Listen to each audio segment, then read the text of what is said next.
का भैया हम ही दुनिया के सबसे बेकार आदमी, हमारे नाम अशुभ। हम तो फिर हम आज बात करे वाला भोजपुरी के ट्रेंडिंग स्टार यानी खेसारी लाल यादव के बारे में। उहे खेसारी लाल यादव जो चुमा उमा लेवे में बड़ा प्रसिद्ध बावन। कैसे हो सकता है? कैसे कैसे लोग रहते हैं यार यहाँ पर। आज जहाँ देखो तहाँ मतलब सटे के व्यवस्था में रहेलन। पूरे खानदान को घसीट दूंगा मैं। अरे बाप रे बाप, खेसारी भैया हम डरा के नहीं, हमारा पूरा खानदान के तू ना लपेटी हो।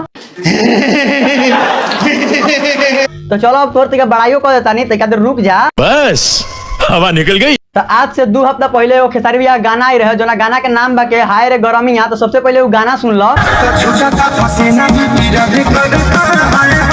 तो खेसारी भैया के 2 हफ्ता पहले वो गाना आइल बा, जो ना गाना के नाम बा के हाय रे गरमिया, जो लगातार 2 हफ्ता से ट्रेंड करता और अभी तक 11 नंबर ट्रेंडिंग पर ट्रेंड करता के गाना। तो ये गाना के लिरिक्स एकदम चुमेश्वरी बा, लेकिन ये गाना के अगर वीडियो एकरे हिसाब से आ जाए तो बहुत अच्छा लगा। लेकिन इकर वीडियो उतना खास नहीं थे, जो ना कारण से इनकर वीडियो डाउनलोड ना हो पाता, सिर्फ ये गाना के सुनल जाता। आ गाना सुने में एकदम मस्त लागता। एगो दिल बा तू कितना बार जीतवा खेसारी भैया। लेकिन तू एगो बात बतावा, जहाँ देखो तहाँ तू मतलब सट्टे के चक्कर में आ चुमा चुमी करे के चक्कर में काहे रहेला?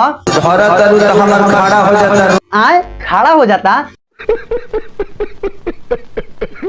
बात छोड़ा, लेकिन हम एगो लड़की लोग के बात बतावे के चाहता नहीं। जितना भी लड़की कहे कि हम भोजपुरी हीरोइन बने, तो भोजपुरी हीरोइन बने से पहले तोहनी अगर तैयार रहिया बेड शेयर करेला तो भोजपुरी हीरोइन बने की कोशिश करिए। हम लोग बेड शेयर करने के लिए बोलते ही हैं। देख लो ये खेसारी भैया कैसे अपना पूरा स्टेज शो में करलन। कैसे हो सकता है? हम एगो स्टार के टारगेट करके नहीं बोलत, हम सब स्टार के बोलत नहीं। जौन यहाँ पे आवेला तो पहले भोजपुरी में अबू तो पहले लियाई तब काम तोरा के दियाई। तो ई बात ध्यान में रख। तो जितना भी हीरोइन लोग बने के सपना देखत तारी, तो ई हम नहीं बोलत कि पहले लियाई तो काम दियाई। तो सबसे पहले देख लो कि भोजपुरी जितना भी हीरोइन लोग बाके उहे लोग कहता के हम लोग बेड शेयर करने के लिए बोलते ही हैं कि पहले बेड शेयर करेला लोग कहेला, तो बेड शेयर होकेला तब ओकरा बाद काम मिलेला भोजपुरी इंडस्ट्री में। तो ये बात समझावला से कितना लोग के बुरा लग जाला। तो जिनका बुरा लागेला तो बुरा लाग जाओ, हमरा उससे कोनो मतलब नहीं के। तो रौनी कमेंट करके बताएं कि हम सही बोलता नहीं गलत बोलता नहीं। कमेंट में गाली दी चाहे अच्छा बताएं, लेकिन कमेंट करके जरूर बताएं।